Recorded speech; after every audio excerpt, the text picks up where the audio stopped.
I hope कल आपको नींद आई होगी। कल आपने एक बड़ा डिफरेंस पढ़ा था और कहीं ना कहीं आप सोच भी रहे होंगे रात में कि इतने तरह के टैक्सेस हम पे कर रहे हैं, डायरेक्ट और इनडायरेक्ट मिलाकर कितने सारे टैक्सेस, कुछ प्रोग्रेसिव बेसिस पे तो कुछ न्यूट्रलिटी के बेसिस पे, कुछ डायरेक्टली गवर्नमेंट को दे रहे हैं तो कुछ इनडायरेक्टली गवर्नमेंट के पास जा रहा है। और कहीं ना कहीं आपको ये सोच के टेंशन भी हुआ होगा और अच्छा भी लगा होगा कि गवर्नमेंट के कुछ पावर्स सुप्रीम कोर्ट नहीं देती, कॉन्स्टिट्यूशन देता है, प्रेसिडेंट नहीं देता, कॉन्स्टिट्यूशन के सेक्शंस, आर्टिकल्स देते हैं। और अच्छी बात ये लगी होगी कि गवर्नमेंट बेलगाम नहीं है।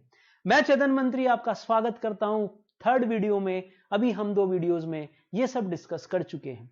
पहले वीडियो में हमने ये भी समझा कि टैक्स की जरूरत क्यों है और किस तरह उसको अप्लाई किया जाएगा, और टैक्स है compulsory payment of money through an act. हमने देखा आर्टिकल 246 का शेड्यूल 7 गवर्नमेंट के पावर्स को डिवाइड करता है ताकि इनमें आपस में भी कोई झगड़ा ना हो। ये कुछ इंटरेस्टिंग बातें कल आपने मुझसे सीखी। आई होप आपको इंटरेस्टिंग लगा होगा और समझ में आया होगा। हम हैं अब थर्ड वीडियो पे और हमारा यहां से कंटेंट शुरू हो रहा है, वो है इनकम टैक्स एक्ट। आपके 50 मार्क्स के पार्ट की यहां से हम शुरुआत कर रहे हैं। मैंने आपको कुछ बेसिक जानकारी टैक्स के बारे में दी और अभी कुछ बेसिक्स चलेंगे हमारे जब हम इनकम टैक्स एक्ट शुरू करेंगे। उसी दौरान आप मुझसे सीखेंगे कि क्या क्या उसकी बारीकियां हैं, क्या क्या उसमें इंटरेस्टिंग फैक्ट है और कैसे वो हमको डेली लाइफ में अफेक्ट करता है। लाए, कल हमने देखा था डायरेक्ट टैक्स और डिफरेंट इनडायरेक्ट टैक्स का डिफरेंस, और कल हमने ये भी देखा था कि शेड्यूल 7 की 3 अलग अलग लिस्ट है। Now we are starting with our main content, that is Income Tax Act. आप जानते हैं हर बार एक्ट का एक ईयर होता है, इसका ईयर है 1961। तो इनकम टैक्स एक्ट 1961 की अब हम यहां से शुरुआत कर रहे हैं। और खास बात, आप इसमें से क्या क्या मुझसे पढ़ चुके हैं? सर हम एक्ट की डेफिनेशन पढ़ चुके हैं। कैसे?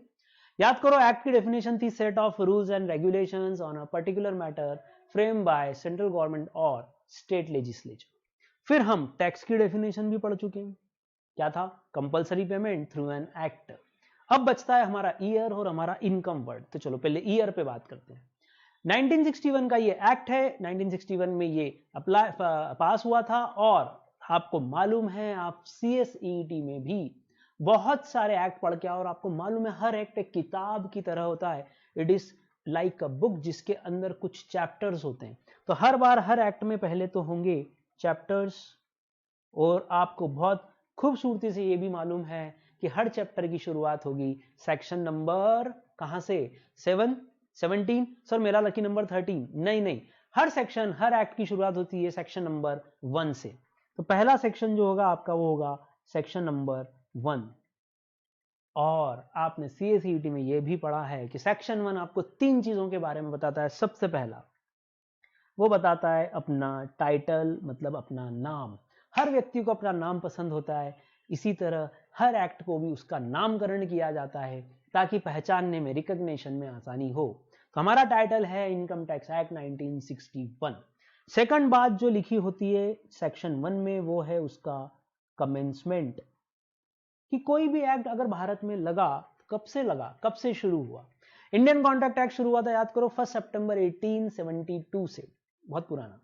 अब इसकी बात करें तो इसकी कमेंसमेंट कब से? सर एक्ट तो 61 का लग रहा है, इसका मतलब उसी साल से शुरू हो गया होगा। नहीं, 1961 में ये एक्ट बन गया था, बट चूंकि हम इनकम साल भर की, फाइनेंशियल ईयर की निकालते हैं, इसीलिए इस एक्ट की अप्लीकेबिलिटी आई थी ऑन 1 अप्रैल 1962 से ये एक्ट शुरू हुआ था। ओके, मतलब 61 में ये बन गया था, बट अप्लीकेबिलिटी जो थी वो 1962 के फाइनेंशियल ईयर से शुरू हुई थी। और तीसरी बात जो आपको लिखी रहती वो है अप्लीकेबिलिटी, और एक्सटेंड बोल लो आप, अप्लीकेबिलिटी नहीं बोलना हो तो एक्सटेंड बोलो आप। इसकी एक्सटेंड क्या होगी, मतलब ये एक्ट कहां लगेगा? सर भारत के एक भारत में ही लगते हैं। हमने कभी नहीं बोला this act applies to whole of India except Pakistan. अरे अरे सर, पाकिस्तान अपना कहां है? अरे पहले तो था, अभी तो नहीं है। ऐसा लिखें क्या? Act applies to whole of India except US. Sir US India में कहां आ रहा है? तो फिर क्या लिखें? 2 तरह से एक्सटेंड होती है एक्ट की। क्या क्या? पहला, it applies to whole of India, इसकी अप्लीकेबिलिटी पूरे इंडिया पे होगी। या it applies to whole of India excluding MP, excluding Gujarat, मतलब जो इंडिया में आता है उसमें से कोई स्टेट बाहर हो सकता है। तीसरा, it applies to whole of India, कुछ भी बाहर नहीं है, पूरे भारत पे एक जैसा ये एक्ट लगेगा। तो देखो यहां बोला गया it applies to whole of India, इसका मतलब सर जम्मू कश्मीर भी आ गया? हाँ बेटा, उसके लिए आपको अलग से क्वेश्चन पूछने की कोई जरूरत नहीं है, सोचना ही नहीं है, it applies to whole of India. ये आपके हो गए दो एमसीक्यूज, अप्लीकेबिलिटी डेट और कहां पर यह एक्ट अप्लाई होता है। एक दूसरी खास बात हमेशा ध्यान रखना, बहुत काम की बात बताने जा रहा हूं, ध्यान रखिएगा, ये एक सेंट्रल एक्ट है। बोलो कैसा एक्ट है? ये एक सेंट्रल एक्ट है। सेंट्रल का क्या मतलब? सर सेंट्रल का मतलब है ये एक्ट यूनियन गवर्नमेंट का है, सेंट्रल गवर्नमेंट का है, इसीलिए हम बोल पाए कि it applies to whole of India. Sir ये बात प्रूव करो ना कि ये सेंट्रल एक्ट है, हमको कैसे मालूम पड़ेगा कि ये एक सेंट्रल एक्ट है? लाओ देखते हैं। देखो कल हमने जो शुरुआत की थी उसमें ये बात हमने लिखी थी क्या? यहाँ पे चेक करो, यहाँ क्या लिखा था? हमने लिखा था कि लिस्ट 1 जो है वो यूनियन लिस्ट है, मतलब इसके सारे पावर्स किसके हैं? सेंट्रल गवर्नमेंट के हैं। और आपने कल एंट्री नंबर 82 के सामने लिखा हुआ देखा था कि गवर्नमेंट टैक्स लगा सकती है इनकम पर, जिसका नाम था इनकम टैक्स। मतलब आपको ये प्रूव करना हो तो कैसे प्रूव करोगे कि सेंट्रल एक्ट है? आप बोलोगे sir article 246 schedule 7 list 1 entry number 82 से ये एक्ट अप्लाई हुआ था। तो ध्यान रखना ये आपका हो गया एक एमसीक्यू, और ये भी एक एमसीक्यू है कि क्या ये एक सेंट्रल एक्ट है कि ये एक स्टेट एक्ट है। तो ये छोटी छोटी बातें आपसे एमसीक्यू में पूछी जा सकती है बेसिक्स के अंदर से। जैसे कल हमने डायरेक्ट इनडायरेक्ट का जब डिफरेंस पढ़ा उसमें से भी कुछ बातें आपसे पूछी जा सकती थी, उसमें से भी प्रोग्रेसिव रिग्रेसिव कलेक्शन के मेथडोलॉजी पे एमसीक्यू बनाया जा सकता है। तो ये कुछ बातें आपने बेसिक्स के ऊपर सीखी इनकम टैक्स एक्ट के ऊपर। सर अब इनकम टैक्स और एक्ट में से इनकम वर्ड बच गया, हमको ये समझना रहेगा कि इनकम क्या होती है। पहला एमसीक्यू इनकम से रिलेटेड ध्यान रखिएगा। इनकम से रिलेटेड पहला एमसीक्यू जो है कि जो इनकम टैक्स एक्ट में क्या इनकम की डेफिनेशन दी है क्या? पहले तो ये समझेंगे कि क्या इनकम को डिफाइन किया जाएगा, होगा या नहीं होगा। सर इनकम टैक्स एक्ट किस पे लग रहा है? इनकम पर अप्लाई होता है, वो टैक्स कहलाए इनकम टैक्स। ये तो हमको सिंपल भाषा में समझ में आ गया। अब मुझे ये बताओ कि इनकम क्या होती है, ये कैसे समझेंगे, कैसे मानेंगे कि आपने जो कमाया यही इनकम है या वो इनकम नहीं है? जैसे कि पापा ने पॉकेट मनी दिया, क्या ये आपकी इनकम मान ली जाए? ये हमको समझना है। तो पहली बात, इनकम की definition already income tax act में दी हुई है, तो एक तो इस पे आप ध्यान रखना कि ऑलरेडी डिफाइंड तो है। दूसरी बात खास जिस पे एमसीक्यू आ सकता है, ध्यान से सुनिएगा, कि इनकम टैक्स की जो डेफिनेशन है वो है आपकी इंक्लूसिव डेफिनेशन। क्या बोलेंगे बेटा इसको? Inclusive definition. नोट कर लें आप, ये नोट करें, डेफिनेशन कैसी है? इंक्लूसिव डेफिनेशन है, और इस पे आपसे बकायदा क्वेश्चन पूछा जा सकता है। सर ये क्या होती है इंक्लूसिव डेफिनेशन? डेफिनेशन के टाइप्स भी होते हैं क्या लॉ में? तो लॉ में डेफिनेशन के भी 3 टाइप्स हो सकते हैं। अब हमारा यहां से डिस्कशन 2 चीजों पर चलेगा। पहला, डेफिनेशन के कितने टाइप्स हो सकते हैं और उसका मीनिंग अलग अलग जगह लॉ में क्या होगा। और दूसरा, सर ये इनकम वर्ड हमारा बचा हुआ, इसका क्या करना है? एक तो ये डेफिनेशन दी हुई है, इससे समझना है, प्लस हमको ओवरऑल भी समझना है, क्योंकि इनकम पर ही जो लगे वो कहलाएगा इनकम टैक्स। और तीसरी बात, क्या सर हर एक व्यक्ति इनकम पर टैक्स देने के लिए लायबल है? चाहे वो 5 साल का बच्चा हो या 70 साल का बुजुर्ग, क्या हर व्यक्ति, चाहे वो माइनर हो या मेजर, क्या हर व्यक्ति टैक्स देने के लिए लायबल है? चलिए तो हम शुरू करते हैं पहले डेफिनेशन के पार्ट से। देखिए ये आपका बेसिक इंफॉर्मेशन है, ये हर जगह आपको हर लॉ में हेल्प करेगा कि डेफिनेशन कितने टाइप्स की हो सकती है। पहला टाइप डेफिनेशन का जो है वो है इंक्लूसिव डेफिनेशन। Inclusive definition. दूसरा टाइप जो है वो है हमारा एग्जॉस्टिव डेफिनेशन। आप चाहो तो आप भी नोट करते जाओ मेरे साथ साथ, एग्जॉस्टिव डेफिनेशन। अच्छा, और तीसरा जिसमें ये दोनों शामिल हो जाएं, exhaustive and inclusive. Okay sir, ये 3 टाइप के आपके पास यहां पर डेफिनेशन है। चलिए अब एक एक करके इनके मीनिंग समझते हैं, क्योंकि आप लॉ पढ़ रहे हो, आप तो कंपनी लॉ भी पढ़ोगे, एसएल भी पढ़ोगे, बहुत सारे सब्जेक्ट्स हैं आपके पास लॉ के। अगर आपने डेफिनेशन का टाइप समझ लिया तो आपको आसानी होगी उसका मीनिंग और इंटरप्रिटेशन निकालने में। और टैक्स में, जीएसटी में भी और इनकम टैक्स में भी बहुत सारी डेफिनेशन इन 3 तरह की हिस्सों में डिवाइड होती है। अपने को कंटेंट समझने से पहले इन वर्ड्स को समझना जरूरी है। लाइए पहला वर्ड हम बोल रहे हैं एग्जॉस्टिव डेफिनेशन का मीनिंग क्या है सर, ये बता दो। ध्यान से सुनना, मैं जब किसी शब्द को समझा रहा हूं, है ना, जब मैं किसी शब्द को समझा रहा हूं तो उसका अर्थ बताऊंगा, मीनिंग बताऊंगा। अगर आपकी डेफिनेशन की शुरुआत किसी वर्ड को लेके होती है, जैसे contract means an agreement enforceable by law, ये डायरेक्ट डेफिनेशन थी, है ना। जब आप पढ़ते हो गुड्स की डेफिनेशन और सेल की डेफिनेशन, तो वो कैसी है, क्या क्या शामिल है या क्या क्या शामिल नहीं है, इस बात पे ये डेफिनेशंस डिवाइड होती है। जब भी आपको एग्जॉस्टिव डेफिनेशन पढ़ोगे तो ध्यान से सुनना, उसकी शुरुआत होगी इट मींस, कौन सा वर्ड लगेगा, मीनिंग वाला। जैसे हम बोलते हैं एग्रीमेंट इज, तो मीनिंग समझा रहा है सीधा एग्रीमेंट, है ना। एग्रीमेंट की डेफिनेशन भी उसी, every promise and set of promises forming consideration for each other, ये आपने पढ़ा था कॉन्ट्रैक्ट में। तो डायरेक्ट ये मीन्स हो जाता है, इसमें कुछ और नहीं होता, या तो मीनिंग करते होगा, वर्ड मीन्स आएगा, इट मीन्स, है ना, जैसे गुड्स मीन्स, ऐसे करके या तो डेफिनेशन हो कि गुड्स में क्या क्या आता है। अब ध्यान से सुनना, अंतर क्या होता है। जब एग्जॉस्टिव डेफिनेशन आप पढ़ते हो लॉ में, और अगर वो सिर्फ मीनिंग बता रही है, इसका मतलब वो रेस्ट्रिक्टेड डेफिनेशन है, नैरो डेफिनेशन है, ऐसा भी बोल सकते हैं, वो एक स्पेसिफिक डेफिनेशन है। कैसे सर, जब किसी चीज में, किसी वर्ड में, जैसे कि अगर वो बोलते हैं कि इनकम का मतलब ये है, तो फिर उसके सिवाय उसमें कुछ भी नहीं आता। अगर कोई बोल दे गुड्स मींस मूवेबल प्रॉपर्टी, तो बस यही आएगा, अब इसके अलावा कुछ भी नहीं आएगा, ये ध्यान रखना। तो इसीलिए इस तरह की डेफिनेशन के लिए हम क्या वर्ड यूज करते हैं, इस तरह की डेफिनेशन के लिए हम वर्ड यूज करते हैं रेस्ट्रिक्टेड या नैरो डेफिनेशन या स्पेसिफिक। कट टू कट जो लिखा है उसके अलावा कोई भी चीज उसमें शामिल मत करना, यह कहलाती है किस टाइप की डेफिनेशन, एग्जॉस्टिव डेफिनेशन। दूसरा टाइप जो हम देखें वो है इंक्लूसिव।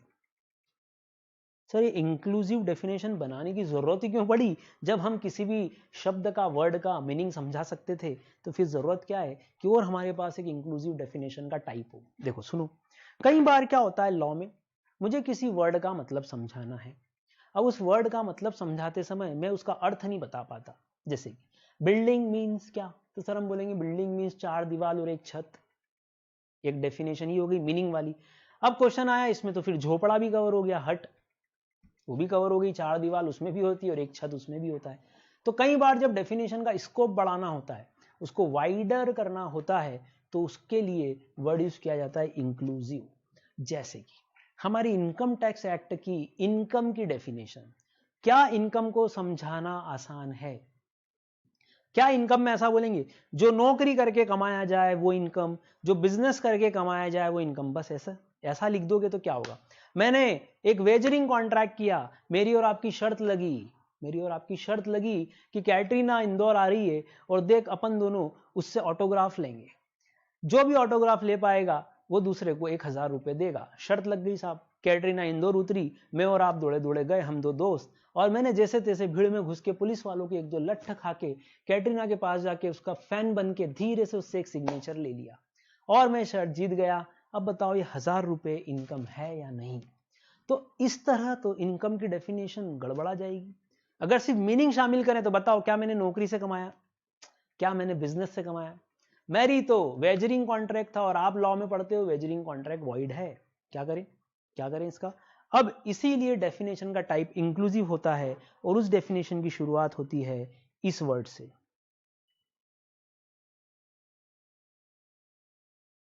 गुड्स को स्कोप को बढ़ाना हो तो मैं गुड्स की शुरुआत करूंगा, goods includes movable property, shares, script, सब कुछ शामिल कर लूंगा जो जो मुझे वहां शामिल करना है। और इंक्लूड्स या इंक्लूसिव वर्ड होते से ही एक फायदा होता है उस डेफिनेशन का, उस वर्ड का मीनिंग वाइडर भी लिया जा सकता है लॉ के द्वारा, कोर्ट्स के द्वारा। तो यहां उल्टा लिखना पड़ेगा कि यह आपको वाइडर स्कोप देता है,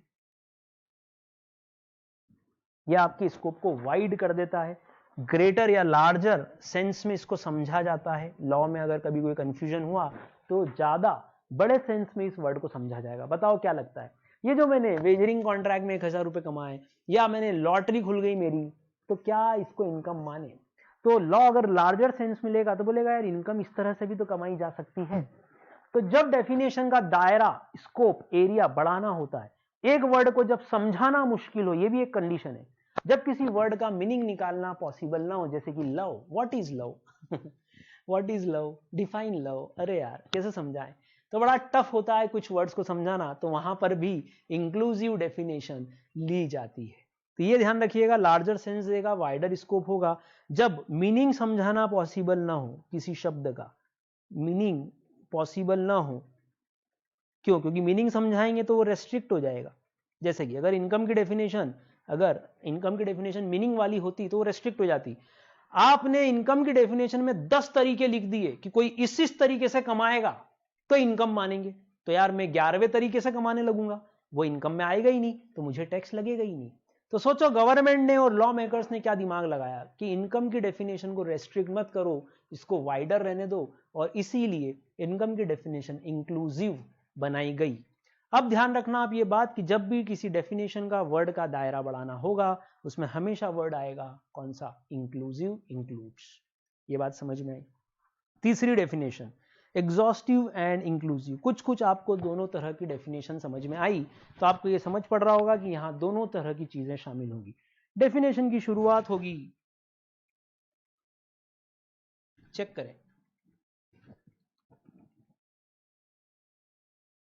चेक करें कि डेफिनेशन की शुरुआत होगी मीन्स के साथ, और पहले जब वो इसका मीनिंग, अर्थ बता चुके होंगे, जो कि उसका लिटरल मीनिंग होगा, ऐसा भी बोल सकते हैं, स्पेसिफिक के साथ। देखो लिटरल मतलब जितना लिखा है उतना ही के साथ, बाद में उस डेफिनेशन का दायरा बढ़ाने के लिए पीछे वर्ड ऐड कर दिया जाएगा, इंक्लूड्स। जैसे कि गुड्स की डेफिनेशन आपने सेल ऑफ गुड्स में भी पढ़ी। सेल ऑफ गुड्स की डेफिनेशन के अलावा गुड्स की बहुत जगह डेफिनेशन दी हुई है अलग अलग, उसमें ये भी लिख देते हैं गुड्स मींस मूवेबल प्रॉपर्टी, और फिर इंक्लूड करके भी उस डेफिनेशन को बढ़ाया जा सकता है। तो बहुत सारी तरह की डेफिनेशंस आप अलग अलग जगह लॉ में पढ़ोगे। जैसे कंपनीज एक्ट में डायरेक्टर की डेफिनेशन है कि डायरेक्टर का मीनिंग बताया जाए, कि डायरेक्टर में इंक्लूड किया जाए, ये आपको समझना रहेगा। एक पार्ट और डेफिनेशन का कि कभी कभी डेफिनेशन में कुछ चीजों को एक्सक्लूड भी किया जाता है, जिसको हम एक्सक्लूसिव या एक्सक्लूजन भी बोलते हैं। क्या मतलब? इन तीनों डेफिनेशन के आखिरी में वो चाहे तो लॉ मेकर्स अगर किसी चीज को एक्सक्लूड करना चाहें तो उसमें बाहर बाद में, उस डेफिनेशन के बाद में वो ऐड कर देंगे बट इट एक्सक्लूड्स, ऐसा कुछ लिख देंगे, तो वो हो गई आपकी एक्सक्लूजन पार्ट उस डेफिनेशन का। तो तीन तरह की डेफिनेशन है, कौन कौन सी? Inclusive, exhaustive and inclusive. Exhaustive सबसे पहले पढ़ना, क्योंकि उसमें सिर्फ मीनिंग बताया जाता है, जितना बोला गया उतना ही, अपनी तरफ से एक भी चीज बढ़ाने की जरूरत नहीं है, बिल्कुल पापा जैसी, पापा ने बोल दिया है करना है, दिमाग नहीं लगाने का। इंक्लूसिव, मम्मी ने बोला, मम्मी वाली डेफिनेशन, मम्मी ने जो बोला उसके अलावा भी कुछ कर सकते हो आप, उसका वाइडर मीनिंग भी ले सकते हो। एग्जाम्पल याद आ गया, वैसे तो कॉन्ट्रैक्ट का एग्जाम्पल है, पर अभी मैं आपको बताता हूं कि आप जब CA-CET निकले, पापा ने बोला जा जी ले अपनी जिंदगी, पापा खुश थे उस दिन, आपको बोला जा जी ले अपनी जिंदगी, दोस्तों के साथ घूम फिर मस्ती कर, आप चले गए। पापा ने बोला था टाइम से आ जाना है ना, 10 बजे तक आ जाना, आप आए रात को 1 बजे, वो भी थोड़ी सी टुन्न हालत में। पापा ने दरवाजा खुला, पापा को बड़ा दुख हुआ, अरे यार, बोले ये क्या है? बैठा है, बोले भाई ये क्या करा, तू तो ड्रिंक व्रिंक करके आ रहा और 1 बजे आ रहा है, तेरे को 10 बजे का बोला था। आप क्या बोल रहे हो, ध्यान से सुनना। आप बोल रहे हो पापा आपने ही तो बोला था जा जी ले अपनी जिंदगी।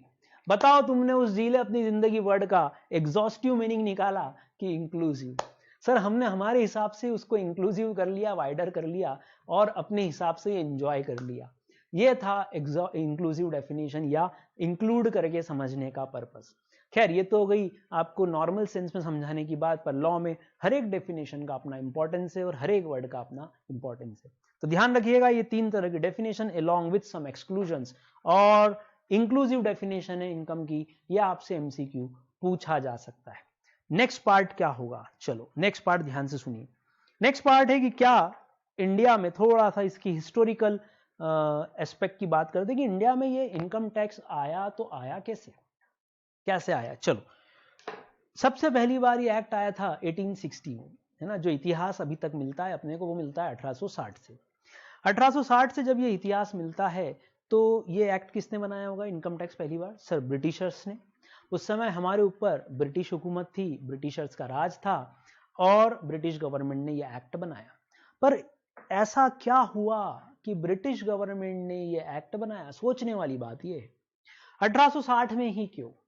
थोड़ा सा सोचो। 1860 के आसपास एक बहुत बहुत बड़ा इवेंट हुआ था इंडिया में, और उस इवेंट की वजह से ही, उस घटना की वजह से ही ब्रिटिशर्स को 1860 में यह टैक्स लगाना पड़ा जिसका नाम था इनकम टैक्स। सोचो ऐसा क्या हुआ होगा 1860 के आसपास।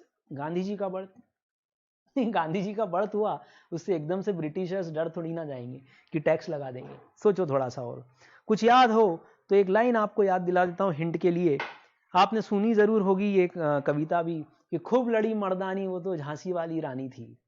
क्या कुछ याद आया? सर हमको तो कंगना रनौत याद आ रही है। ओके। और सर मणिकर्णिका भी याद आ रही है। ओके। ये सुभद्रा कुमारी चौहान की कविता थी कि खूब लड़ी मर्दानी वो तो झांसी वाली रानी थी। कुछ याद आ रहा है? 1860 के आसपास क्या हुआ था? सर 1857 में इंडिया का इंडिपेंडेंस को लेके पहला रिवॉल्ट हुआ था। 1857 की क्रांति जिसको बोला जाता है। तो 1857 की एक क्रांति, उसको कंपनसेट करने के लिए पहली बार इंडिया में इनकम टैक्स लगाया गया। आप वो मत समझना कि लगान जो फिल्म थी वो एक्चुअल थी, वो कहानी थी सिर्फ, वो कोई एक्चुअल नहीं थी, मन से बनाई गई थी।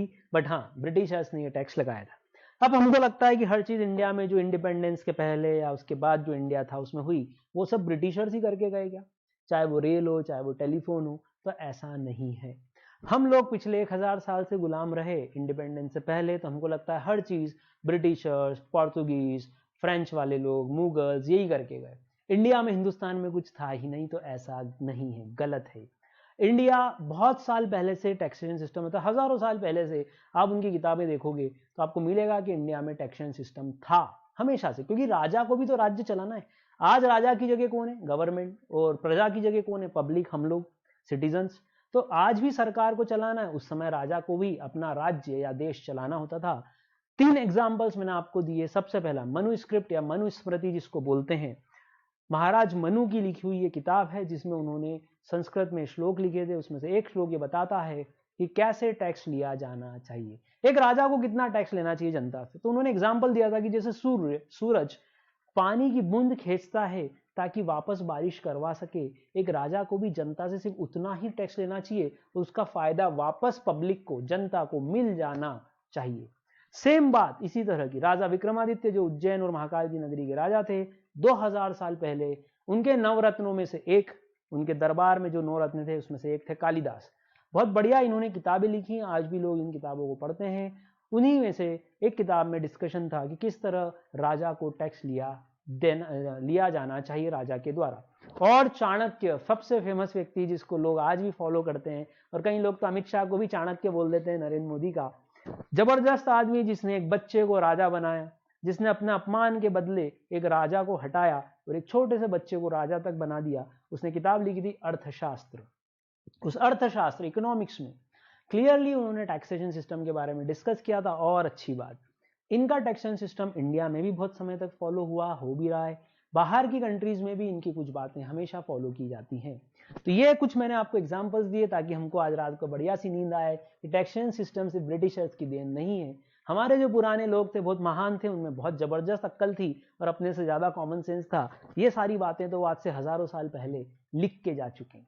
ये थी history. I hope 7th 8th की हिस्ट्री से ज्यादा इंटरेस्टिंग लगी होगी, और हमको ये समझना जरूरी है क्योंकि इसका हमारे ऊपर डायरेक्ट इम्पैक्ट है। एक बार समझते हैं, एग्जाम पॉइंट से इंपॉर्टेंट नहीं है, पर हिस्ट्री क्या थी एक लॉजिकल की, लोग आज भी इन किताबों को रेफर करते हैं टैक्सेशन सिस्टम बनाते समय। कई बार IAS लोग इन किताबों में से कुछ कंटेंट निकाल लेते हैं और उसको चेंज करके फिर अपने हिसाब से आज की परिस्थिति में टैक्सेशन लॉ अप्लाई किया जाता है।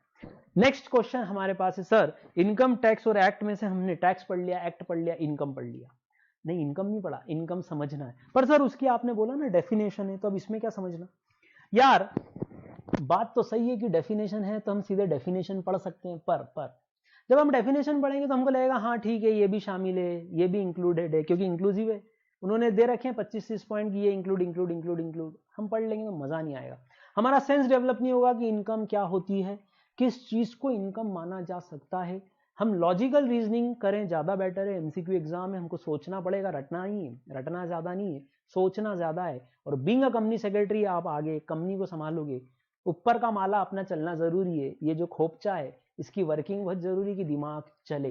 तो मैं शुरू कर रहे हैं। यहाँ से मैं आपको बता रहा हूँ कि कुछ क्वेश्चंस आपके दिमाग के लिए रेस कर रहा हूँ कि सोचो इनकम क्या क्या हो सकती है, कितने वेरिएंट हो सकते हैं इनकम के, और उसमें से कौन कौन से फिर इनकम टैक्स एक्ट ने कवर किए। कुछ एग्जांपल। सबसे पहला, सपोज अपना विराट जो है, विराट कोहली, ये इंग्लैंड में मैच खेलने गया और वहां इसने जीता man of the match. Man of the match में इसको मिले वहां पर $1,00,000 का चेक। क्वेश्चन है क्या विराट की ये इनकम मानी जाए? ध्यान से सुनना। और अगर मानी जाए तो क्या विराट इस पर इंडिया में टैक्स देगा? अब देखो, अपन तो गवर्नमेंट, अपन तो क्या बोलेंगे, हाँ हाँ विराट इंडिया में टैक्स देगा। विराट से पूछ रहे हैं भाई तू इंडिया का रहने वाला, इंडिया के लिए खेलता भी है, तो एक काम करिए, जो $1,00,000 कमाए इस पे हमको टैक्स दे दे। विराट बोल रहा है कि मालिक ये तो मैंने आउट ऑफ इंडिया कमाए, इंडिया में कहाँ कमाए? आपका एक्ट तो सिर्फ इंडिया में लगता है। क्या करें? सोचने वाली बात है। मैं आपसे कुछ प्रश्न रेस कर रहा हूं दिमाग चलाने के लिए कि इनकम के वेरिएंट क्या हो सकते हैं। इसी तरह उल्टा लेते हैं। मान लो कोई इंडिया आया, कोई इंग्लैंड का प्लेयर इंडिया आके अगर खेल जाए और उसको यहां मैन ऑफ द मैच मिले और हमने उसको इनाम दिया 10 लाख रुपए का चेक। इंडियन गवर्नमेंट बोल रही है भैया यहां पर हमको टैक्स चाहिए। वो बोल रहा है why why I will pay tax here. तो हमको समझाना पड़ रहा है तूने इंडिया की धरती पे मैच खेला, इंडिया से तेरी ये इनकम हुई। अब वो इंग्लैंड वाला बोलेगा पर मैं यहाँ का रहने वाला ही नहीं हूँ, मैं तो इंग्लैंड में जाके वहां टैक्स दूंगा ना, यहाँ क्यों दूंगा? अब बात तो ये भी सही है। तो ये सोचना पड़ेगा कि क्या ये 10 लाख रुपए इनकम है, और अगर इनकम है तो क्या इस पे टैक्स लग पाएगा। तीसरा क्वेश्चन, पापा ने आपको हर महीने पॉकेट मनी दी 2000 रुपीज के हिसाब से, तो 12 महीने में आपने अर्न किए या आपके पास आए कितने? 24,000 रुपए। अब बताओ क्या ये पॉकेट मनी आपकी इनकम मानी जाए, और अगर इनकम मानी जाए तो क्या इस पर टैक्स ले लिया जाए? सोचना है। अगर ये इनकम है तो फिर इस पॉकेट मनी पे भी टैक्स लगेगा। आपका मन क्या बोलता है? अरे सर कहाँ पॉकेट मनी, वैसे ही तो कम है, 2000 रुपये ही मिल रहे हैं, कम पड़ जाते हैं, ये भी आज के खर्चीले जमाने में इतने सारे हमारे खर्चे हैं, उस दौरान ये पैसे पे कहाँ टैक्स लगाओगे, और हम तो बच्चे, हमसे कहाँ टैक्स ले रहे हो। चलो ओके, सोचते हैं कि ये इनकम है या नहीं। ध्यान से सुनना। नेक्स्ट केस, पापा ने मम्मी को 10,000 रुपये दिए या 20,000 रुपये दिए घर चलाने के लिए, घर खर्च के लिए, है ना। मम्मी को हर महीने पापा एक फंड दे देते हैं कि ये लो, ये सैलरी है या बिजनेस है, इसमें से इनकम ले लो ये, और घर के खर्चे वगैरह मिट आउट कर लेना। ये मम्मी संभालती है पूरा। अब मम्मी का इकोनॉमिक्स बहुत जबरदस्त है। मम्मी लेती 20,000 है, पर खर्चा जो होता है वो मम्मी का कितना होता है? सिर्फ 18,000। और मम्मी 2,000 रुपये बचा लेती है, ये मम्मी सेव कर लेती है, पापा को नहीं बताती। मम्मी की ये जादू की पोटली है जिसमें से कभी आपकी पिकनिक के लिए अचानक ही पैसे निकलते हैं जब पापा मना कर देते हैं, जिसमें कभी आपके बर्थडे के लिए अचानक ही गिफ्ट आता है, जिसमें अपनी छोटी सिस्टर के लिए अचानक ही कोई प्यारी सी गिफ्ट दी जाती है इसी पैसे में से। इमरजेंसी में जब जब जरूरत होती है ये जादू की पोटली खुलती है और मम्मी के खजाने में से ये पैसा निकलता है। मम्मी ये 2,000 रुपये हर महीने इस तरह चुपचाप बचा लेती है कि इमरजेंसी में आपको काम आएगा, पूरे परिवार के लिए काम आएगा, और ये हर मम्मी करती। अब मुझे बताओ, ये 2,000 इंटू 12, फिर मम्मी ने 24,000 रुपये बचा लिए, क्या ये मम्मी की इनकम है? सर लग तो नहीं रहा, क्योंकि ये तो पापा ने दिए थे, पापा की इनकम थी, उसमें से पापा ने मम्मी को दिए और मम्मी ने उसी में से बचा लिए, कमाए थोड़ी ना। सोचते हैं कि क्या ये इनकम मानी जाएगी या ये इनकम नहीं माना जाएगा। नेक्स्ट क्वेश्चन, ध्यान से सुनिएगा। एक छोटा था बच्चा, वो था पपलू। पपलू की क्या आदत थी? पपलू जो है कंचे बहुत अच्छे खेलता था। कंचे खेले हो ऐसे बचपन में, कुछ खेला होगा भी आपने, है ना। छोटी छोटी अंटियां होती थी, उससे कंचे वंचे खेलते थे। इसका निशाना बहुत जबरदस्त था। खास बात ये है, कंचे हटाओ निशाने पे आओ, इसका निशाना बहुत जबरदस्त था। आंख बंद करके भी मारता था ना तो बिल्कुल सटीक एग्जैक्ट अपने टारगेट को हिट करता था। किसी दिन इसकी एक्टिविटी जब ये 8-9 साल का था, किसी एक बड़े व्यक्ति ने देखी। उस बड़े व्यक्ति ने उसके सिर पे हाथ रख दिया कि चल तेरे को मैं शार्प शूटर बनाऊंगा और कुछ अच्छा बड़ा काम करवाऊंगा। जिस बड़े व्यक्ति ने हाथ रखा वो था अपना don, Dawood. Oh my God, Dawood ने इसको शार्प शूटर बना दिया। एट द एज ऑफ 18 ये शार्प शूटर हो गया। अब इसका काम क्या है सर? ये कॉन्ट्रैक्ट लेता है, ये सुपारी लेता है। कॉन्ट्रैक्ट वर्ड गलत है इसके लिए? हाँ सर गलत है क्योंकि इलीगल है, पर ये तो यही बोलता है क्योंकि इसने इंडियन कॉन्ट्रैक्ट एक्ट नहीं पढ़ा। ये बोलता है मैं कॉन्ट्रैक्ट किलर हूं, मैं तो सुपारी लेता हूं। अब और क्या खास बात सुनो, ये बोलता है मेरा रेट भी फिक्स है 5 lakh rupees plus GST. GST भी ले लेता है बट्टा। हाँ ये, और बोलता है मैं ज्यादा लालची नहीं हूं, साल भर में सिर्फ 10 मर्डर करता हूं, 50 लाख रुपए कमाता हूं और मस्त रहता हूं, बाकी जीवन जीता हूं, ऐश करता हूं। अब बताओ ये तो क्या कर रहा है? गलत है कि सही है? इलीगल है कि लीगल है? मर्डर करता है तो सुपारी लेता है भाई, क्या करें पपलू भाई? सुपारी लेते हैं, अब क्या करें? क्या ये इनकम है सर? इलीगल लग रही है। तो अगला क्वेश्चन, क्या इनकम टैक्स में इनकम लीगल होगी या इलीगल? ये भी एक सोचने वाला पॉइंट है। अगर ये ड्रग्स बेचने लग जाए, कोई और गलत तरीके से कमाने लग जाए, क्या इनकम टैक्स उस इनकम पे टैक्स लेना चाहेगा? और इनकम मानेंगे या नहीं मानेंगे? पहला क्वेश्चन तो ये, इसको इनकम माने कि जाने दे कि ये तो इलीगल तरीका है, क्या इसको इनकम माने? जैसे कॉन्ट्रैक्ट में तो क्या बोलोगे सर? कॉन्ट्रैक्ट में तो हम इसको वॉइड बोलेंगे कि ये कॉन्ट्रैक्ट इलीगल है, वॉइड है, इसका कोई एग्जिस्टेंस ही नहीं है। लो इन 5 क्वेश्चंस को एक बार और देखो, मैं कुछ और प्रश्न आपसे फिर पूछता हूं। तो ये कुछ प्रश्न थे और मैं आपसे 2-3 क्वेश्चंस और पूछूंगा, ध्यान से सुनिएगा। मेरा एक क्वेश्चन आपसे ये है कि सपोज एक छोटा सा बच्चा है या आप एक छोटे से बच्चे थे, बचपन से ही डांस करने की आदत थी और आप पहुंच गए डांस इंडिया डांस में, आप बन गए उस डांस इंडिया डांस के विनर, या आप में जबरदस्त टैलेंट था और आप इंडियाज गॉट टैलेंट के मंच पर पहुंचे और वहां आप हुए विनर, और आपको उस विनिंग कंपटीशन में लास्ट में मिला अवार्ड 1 करोड़ रुपए का। तो एक बच्चा जिसका नाम ही हमने जैक्सन रखा था, वो जैक्सन बहुत अच्छा डांस करता था, एज थी 11 ईयर, और ये डीआईडी में या इंडियाज गॉट टैलेंट में मान लो 1 करोड़ रुपया जीतता है। तो क्वेश्चन है क्या इस बच्चे से भी टैक्स लिया जाएगा? क्या गवर्नमेंट बोलेगी कि बॉस तूने तो कमाया है, ये 1 करोड़ रुपए तेरी इनकम है, टैक्स दो? बच्चा बोल देगा अंतल अंतल अभी तो मैं माइनर हूं, और माइनर के साथ क्या गया, हल कॉन्ट्रैक्ट वॉइड होता है, या आपने इंडियन कॉन्ट्रैक्ट एक्ट में पढ़ा था। तो क्या गवर्नमेंट इस बच्चे को माफ कर देगी, बख्श देगी, कि बोलेगी नहीं भाई तूने भी कमाया है तो तुझे टैक्स देना पड़ेगा? या सेकंड ऑप्शन, तू मत दे, हम तेरे पेरेंट्स से इसका टैक्स ले लेंगे? ये भी एक क्वेश्चन है। ऐसे ही एक बच्चे का बर्थ हुआ और जैसे ही उसका बर्थ हुआ उसके ग्रैंडफादर ने खुशी में उस बच्चे के नाम पर 5 लाख रुपए दे दिए कि इसकी एफडी कराना, इस बच्चे के आगे काम आएगा भविष्य में। अब बताओ बच्चा अभी साला 4 घंटे का भी नहीं हुआ और इस बीच 5 लाख रुपए आ गए इसके पास, तो कैश में, वो भी ग्रैंडफादर ने गिफ्ट कर दिया। तो मेरा अगला क्वेश्चन आपसे, क्या ये जो गिफ्ट मिला है, क्या ये जो गिफ्ट मिला किससे? अपने दादाजी से। सपोज ये गिफ्ट आपको मिला होता और गवर्नमेंट क्या इसको इनकम मान के आपसे टैक्स लेगी? ये गिफ्ट क्या टैक्सेबल है? और ऐसे ही कुछ गिफ्ट्स इस बच्चे को मिलेंगे या आपको भी मिलेंगे जब आपकी मैरिज होगी। बोलो मिलेंगे गिफ्ट, हाँ या ना? बोलो जब शादी होगी। अरे ज्यादा सपने मत बुनो, इनकम पे आओ। उस मैरिज में इमेजिन करो रिसेप्शन में खड़े हो लोग आके गिफ्ट और लिफाफे दे रहे हैं आपको, बहुत सारा इनकम हो गया उस समय, किसी ने कार गिफ्ट कर दी तो किसी ने कुछ और, किसी ने कैश गिफ्ट कर दिया, बहुत सारा पैसा इकट्ठा हुआ, बहुत सारे काइंड में भी गिफ्ट इकट्ठे हुए। क्वेश्चन है कि क्या मैरिज के समय मिलने वाले ये सारे गिफ्ट टैक्सेबल होंगे क्या? और क्या इस गिफ्ट को भी हम इनकम टैक्स में इनकम मान लेंगे? क्योंकि हमने इनकम की डेफिनेशन को वाइड किया हुआ है, लार्जर स्कोप में देखा है। और कुछ क्वेश्चंस, जैसे कि एक मेरा क्वेश्चन आपसे और ये रहेगा कि आप जब CSEET की एग्जाम दे रहे थे तो आप घबरा गए थे और आप पहुंच गए थे एक भगवान के मंदिर, और उस मंदिर में आपने भगवान के साथ एक कॉन्ट्रैक्ट किया था। क्या कॉन्ट्रैक्ट था? हे भगवान मुझे पास करा दे तो मैं आपको 11 रुपए और नारियल चढ़ाऊंगा। ओहो, बहुत छोटा सा कॉन्ट्रैक्ट।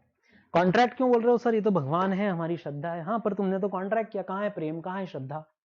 तुमने तो कॉन्ट्रैक्ट किया कि तू मुझे पास करा दे तो मैं तुझे 11 रुपए दूंगा, कंसिडरेशन, समथिंग इन रिटर्न।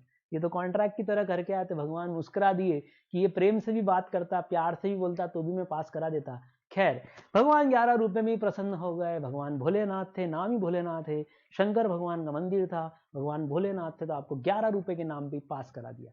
अब आप पास हो गए, अब आप गए खुशी खुशी और वहां पर ये 11 रुपए चढ़ाए, या ऐसा बोलने 11 रुपए आपने बढ़ाकर खुद ही मन से 101 कर दिए। इस तरह बहुत सारे लोग इस मंदिर में यहाँ दान दे जाते हैं, पैसे चढ़ा जाते हैं अपनी खुशी से, प्रेम से, श्रद्धा से या कॉन्ट्रैक्ट की तरह से।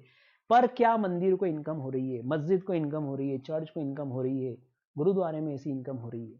क्वेश्चन है, ये अगर महाकालेश्वर मंदिर था और इस महाकाल मंदिर में, जो कि फेमस मंदिर है महाकालेश्वर, यहाँ पर साल भर में मान लो 1 करोड़ रुपया इनकम हुई। इनकम टैक्स वाला पहुंच गया मंदिर के बाहर और दीवार पे एक नोटिस लगा दिया कि भगवान को प्रणाम, पर आपने जो इनकम कमाई है प्लीज इस पे आप टैक्स दे देना। तो क्वेश्चन है, क्या ये इनकम भगवान की है, क्या ये इनकम मंदिर की है, क्या इस इनकम पर टैक्स लगना चाहिए या टैक्स लगेगा क्या? मंदिर, मस्जिद, सिखों के गुरुद्वारे या चर्च में जो भी ये अपनी सारे पूजा स्थल हैं, इन सब पर क्या टैक्स लगेगा? मंदिर मस्जिद भी हैं, अपने गुरुद्वारे भी हैं, अपने चर्चेज भी हैं, सब बहुत सारी धार्मिक जगह हैं। क्या करें, क्या इनसे टैक्स लें कि नहीं? ये सब धार्मिक जगह हैं इसलिए इनको बख्श दें, छोड़ दें, रहने दें, पर क्या इनकम हुई? ये एक बड़ा क्वेश्चन है। इसी तरह एक क्वेश्चन और आता है कि मान लो बाबा रामदेव पतंजलि ट्रस्ट चला रहे हैं, तो इस पतंजलि ट्रस्ट को वो एक एनजीओ की तरह चला रहे हैं, या बीइंग ह्यूमन एक एनजीओ है, या पलक मुछाल, आपने नाम सुना होगा, फेमस सिंगर, उसका भी खुद का एक एनजीओ है जिसमें वो छोटे बच्चों की हार्ट सर्जरीज करवाती है। अब इस एनजीओ में भी आता है दान। बाबा रामदेव जब योग सिखाते हैं तो कुछ फीस ले लेते हैं, है ना, 10 दिन का शिविर है, उसमें फीस आ रही है। ये लोग सोसाइटी के लिए कुछ अच्छा कर रहे हैं, इनको भी बहुत तरह की इनकम्स और डोनेशंस होती है। क्या इन दान के ऊपर हम इनकम मानते हुए टैक्स लेना चाहेंगे? तो ये भी एक क्वेश्चन है, देखो ध्यान से।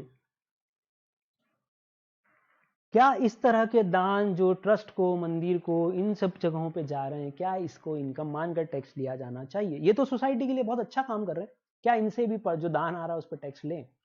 एक अपने बीच में अपना दोस्त है जिसका तो नाम ही है बेटिंग राजा। क्या नाम है? बेटिंग राजा। अच्छा सर, ये तो साउथ की मूवी का नाम है। हाँ हाँ, उसी से ही प्रेरित है ये।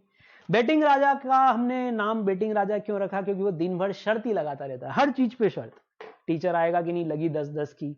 बारिश आएगी कि नहीं, लगी 10-10 की। लड़की पलटेगी कि नहीं, लगी 10-10 की। कौन किससे आज झगड़ेगा, कौन किसको ज्यादा मार लेगा, कौन सा मैच कौन जीतेगा, इन सब पे वो लगातार बैट ही करता रहता है। और दिन भर में जिस तरह की बैटिंग करके या साल भर में करीब मान लो 10 लाख रुपया जीतता है, 2 लाख रुपया हारता है, मतलब ये इसका प्रॉफिट है और ये इसका लॉस है। क्वेश्चन है, पहला क्वेश्चन तो, क्या ये 10 लाख रुपए इसकी इनकम मानी जाए? ये तो वैजरिंग है अपने हिसाब से, तो ये शर्त वर्त लगाना, ये सब क्या है? वैजरिंग कॉन्ट्रैक्ट से। क्या इसको इनकम माना जाए? पहला क्वेश्चन। और दूसरा क्वेश्चन, अगर ये इनकम है तो क्या ये लॉस भी कम होगा? क्योंकि उसको नुकसान भी तो हुआ है। P&L बनाते हैं फिर अपन तो, कि इधर क्रेडिट इधर डेबिट, नेट 8 लाख रुपए इनकम मानी जानी चाहिए। तो ये भी एक क्वेश्चन है। और इसी तरह अपना एक व्यक्ति है जिसका नाम है लकी, और लोग इसको बोलते हैं ओए लकी। तो ओए लकी क्या करता है? ओए लकी लॉटरी के टिकट खरीदता है। 10-15 सालों से ये टिकट खरीद रहा, आज तक इसको कोई टिकट नहीं खुला, सिर्फ नाम ही लकी है। मैंने समझाया, रहने दे भाई, तेरा पैसा लग रहा है। उसने बोला नहीं चेतन भाई, एक बार जरूर खुलेगी। और उसके लगातार संघर्ष, उसकी लगातार इस बात पे फोकस कि एक बार तो मैं जरूर जीतूंगा। एक बार उसको लॉटरी का टिकट खुल गया 5 करोड़ रुपए का। क्वेश्चन है, ये अचानक ही विंडफॉल गेन, छप्पड़ फाड़ के जो पैसा आया, इसके ऊपर क्या हम टैक्स लगा पाएंगे और क्या इसको हम इनकम मान पाएंगे? पहला क्वेश्चन तो ये भी है कि इनकम मान पाएंगे क्या। एक और केस, अमेजन इंडिया की है कि बाहर की? सर बाहर की है। बिजनेस कहां हो रहा है? सर बिजनेस तो इंडिया में हो रहा है। पर अगर अमेजन से पूछे कि भाई तो ये जो भी बिजनेस कर रहा है इसमें प्रॉफिट हो रहा है? हाँ साहब हो रहा है। इंडियन गवर्नमेंट पूछ रही है अगर ये प्रॉफिट हो रहा है तो इस पर हमको कुछ टैक्स देके जा। अमेजन बोल रहा है नहीं साहब, हम तो एमएनसीज हैं और हम तो बाहर से आए हैं, उड़ते पंछी हैं, कभी भी वापस उड़ जाएंगे, हम क्यों टैक्स दें? हमारा बेसिक कंट्री तो यूएस है या यूके है, हम तो वहां से आए, हम तो आउटसाइडर हैं, हम तो मेहमान हैं, थोड़ा बहुत कमा लेते हैं आपके देश में, अब क्या करें? क्या अमेजन अपने आप को एमएनसी बोलकर और बाहर की कंपनी बताकर बोल पाएगा कि उसकी जो भी इनकम है वो इनकम नहीं है और उस पर कोई भी टैक्स नहीं लिया जाए? सोचो, इतनी बड़ी बड़ी कंपनी आ रही है आजकल, तो अमेजन आ चुकी है, वॉलमार्ट आई रही है, फेसबुक आई रही है, माइक्रोसॉफ्ट वर्किंग कर ही रही है, क्या करें? और इसी तरह हमारी कंपनीज जैसे कि Tata group, Airtel, out of India जो अर्निंग करते हैं, क्या उस पर वो इंडिया में टैक्स देंगे? ये भी एक सोचने वाली बात है। और छोटे किस्से कौन से? सर वो घर में बुआ आई, रक्षाबंधन का त्योहार था या बड़ी सिस्टर आई और रक्षाबंधन के त्योहार में बुआ ने अपने को 500 रुपए का नोट दिया। आपने बोला कि क्या बुआ ये तो कम है, तो बुआ ने बोला चल चिंता मत कर 500 और भेज रही हूँ। आपने बोला भेज रही हूँ मतलब? बोले पेटीएम करो, चेक कर दे रहे पेटीएम में 500 और आ गए हैं। आप खुश हुए कि बुआ ने 1000 रुपए दी। क्या इस तरह के जो हमारे त्योहारों पर हमको गिफ्ट मिल जाते हैं पापा से, दादा से, बुआ से, क्या करें? क्या ये इनकम है? ये मैंने आपको इनकम के अलग अलग वेरिएंट बताए। कितने तरह से आपको ये सोचना पड़ेगा कि इनकम क्या क्या हो सकती है। ये अभी इसके आंसर नहीं है, सोचने की बात कर रहा हूं। आप पहले समझो कि इनकम कितने तरह से डिफाइन की जा सकती है, कितने वेरिएशन है। अच्छा, और एक चीज, सपोज आपने शेयर मार्केट में शेयर बेचे, या आपने एक जमीन खरीदी थी या घर खरीदा था, उसको बेचा और बेचने पे आपको हुआ प्रॉफिट उसमें 10 लाख का। अब देखा जाए तो असेट बेचना कैपिटल इनकम होती, रेवेन्यू तो नहीं है, रोज रोज तो नहीं करता मैं ऐसा, कभी कभार शेयर वगैरह खरीद के इन्वेस्टमेंट करता हूं और कभी कभार बेच देता हूं। जमीन खरीदी थी, उस पर प्रॉफिट हुआ, बेचने पर 10 लाख, क्या करें? क्या ये कैपिटल इनकम है? यस सर, नेचर तो कैपिटल है, रेवेन्यू इनकम तो नहीं है ये, तो क्या इस पे टैक्स ले पाएंगे? ये सोचने वाली बात है। अगर ये कैपिटल इनकम है तो फिर ये कैपिटल टैक्स लगता है इस पे, उसको हम नॉर्मली इनकम में कवर करेंगे कि छोड़ देंगे कि नहीं ये तो कैपिटल नेचर की, रहने दो, इसको नहीं लेंगे। जो रोजमर्रा में आप कमाते हो रेवेन्यू नेचर का, सिर्फ उसी पर ही हम टैक्स लेंगे। ये एक और क्वेश्चन हमको सोचना पड़ेगा। ये थी आपके कुछ इनकम के अलग अलग वेरिएंट जो मैंने आपको सोचने समझने के लिए दिए। खास बात ध्यान रखिएगा, एक एमसीक्यू कि इनकम का जो सेक्शन है वो है सेक्शन 224। सेक्शन 224 ध्यान रखना है, लिख देता हूं मैं यहाँ पे कि इनकम की डेफिनेशन का सेक्शन है, यहीं पे लिखो। इंक्लूसिव डेफिनेशन जो दी है वो दी है सेक्शन 224 में। ये भी आपका एक एमसीक्यू है, इंपॉर्टेंट। वो पूछ सकते हैं कि इनकम की डेफिनेशन कौन से सेक्शन में डिफाइन की गई है, तो ये लिखना आना चाहिए, सेक्शन 224। अब अगर आप इस सेक्शन को देखोगे तो आपको दिखेगा कि यहाँ पे इंक्लूसिव डेफिनेशन दी है। देखो, इंक्लूसिव डेफिनेशन एग्जॉस्टिव नहीं है और बहुत तरह की है। मैं पढ़ा नहीं रहा हूँ, मैं सिर्फ बता रहा हूँ कि ये 3-4 पन्ने में इन्होंने इतने तरह की इनकम को कवर किया। यहाँ तक 23 पॉइंट्स दे दिए अलग अलग, इतनी बड़ी डेफिनेशन, हम इसको समझेंगे। पर अभी मैंने आपके सामने कुछ एस्पेक्ट रखे इनकम के कि क्या इनकम हो सकती है, कैसे हम इसको विचार करेंगे। देखो केसेस एक बार और जरा सा,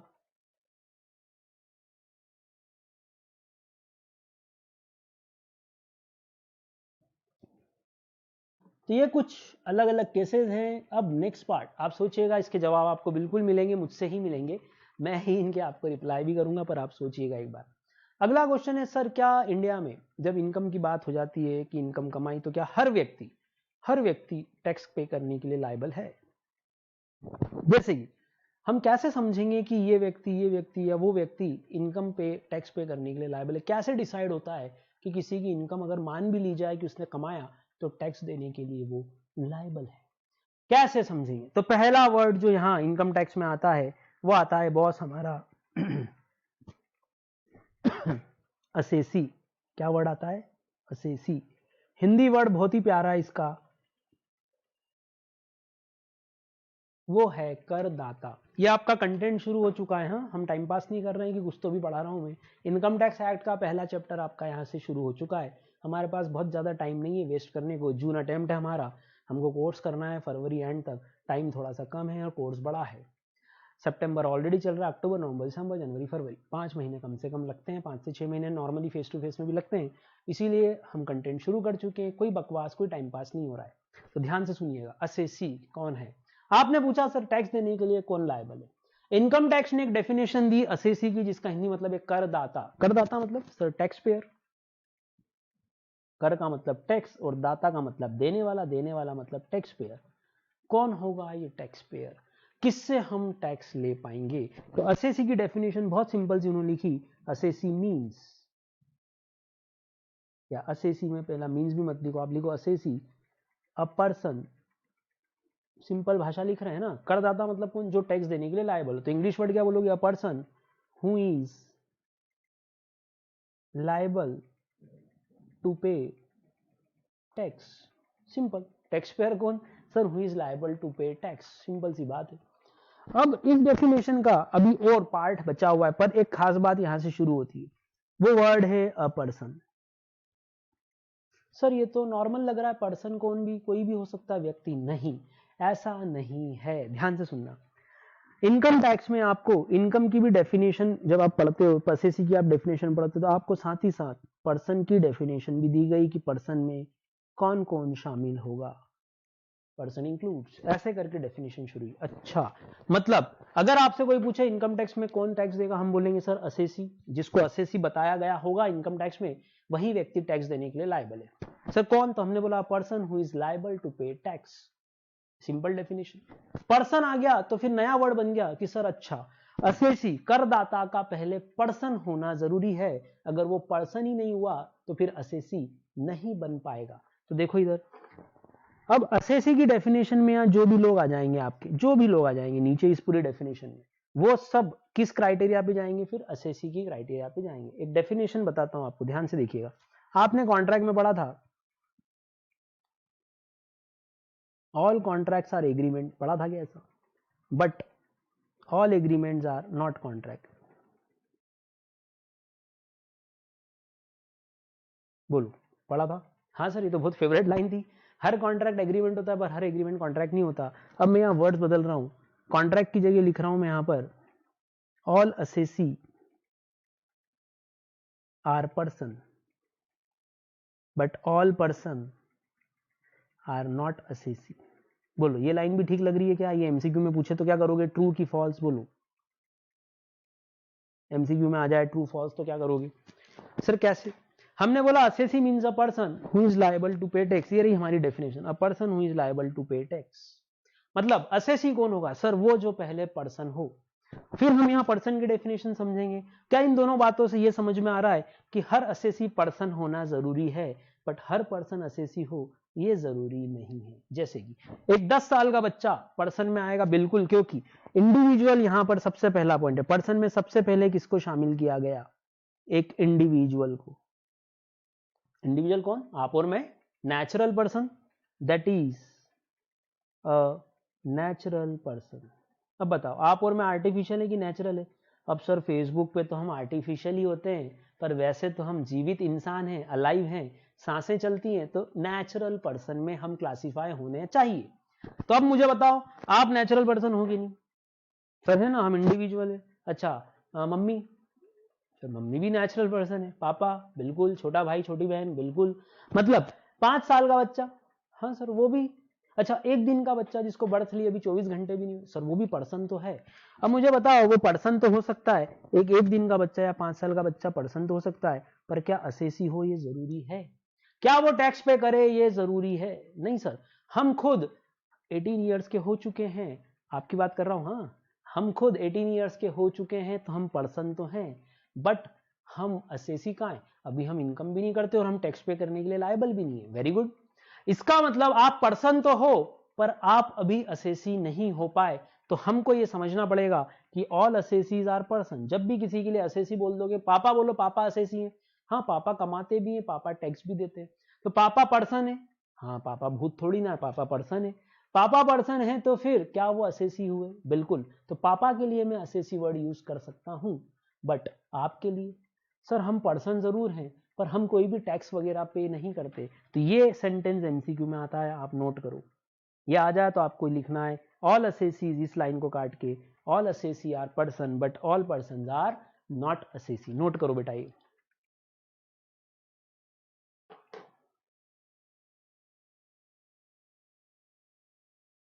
और असेसी की एक लाइन से शुरू करो, गैप छोड़ देना इसके बाद 6-7 लाइन का असेसी की डेफिनेशन के बाद। अभी डेफिनेशन अधूरी है, पूरी नहीं हुई है।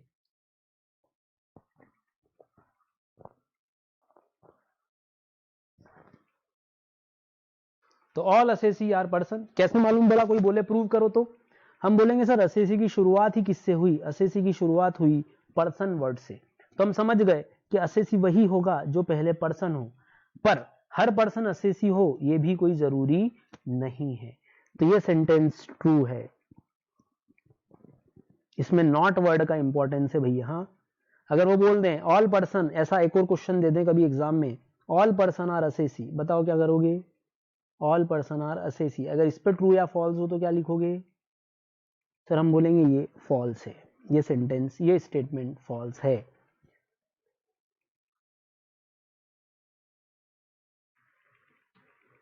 तो ये आपको नोट करना है। और अगर हम इस डेफिनेशन को आगे बढ़ाएं, पर्सन इंक्लूड्स एन इंडिविजुअल, हमने लिखा यहाँ पर नेचुरल पर्सन। मैं यहाँ पहले डेफिनेशन कंप्लीट करता हूँ, फिर हम नेक्स्ट लेक्चर में इन सब के मीनिंग समझेंगे। पर्सन में कौन कौन आता है? पहला इंडिविजुअल, दूसरा HUF, 2 हो गई है। थर्ड अ फर्म, एक फर्म को भी पर्सन में लिया, इसका मतलब फर्म भी एसएससी हो सकती है, ये चांसेस तो हैं। फोर्थ अपना सबसे फेवरेट जिसको हम बोलते हैं कंपनी, नोट करो, person includes individual, HUF, firm, company.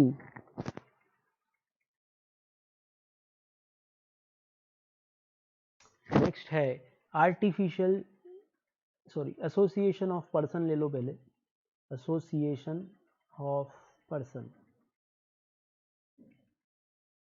या बॉडी ऑफ इंडिविजुअल्स,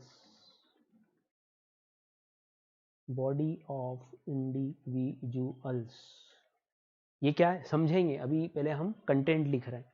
इनके शॉर्ट फॉर्म भी लिख लो, बहुत सारी बार हम इनको बोलेंगे AOP और इसको बोलेंगे BOI। तो पर्सन में कौन कौन आ गया? इंडिविजुअल मतलब आप और मैं, फिर आया HUF, फर्म, कंपनी, AOP और BOI, एसोसिएशन ऑफ पर्सन और बॉडी ऑफ इंडिविजुअल्स। नेक्स्ट लिखो इसके बाद, वो है लोकल अथॉरिटी।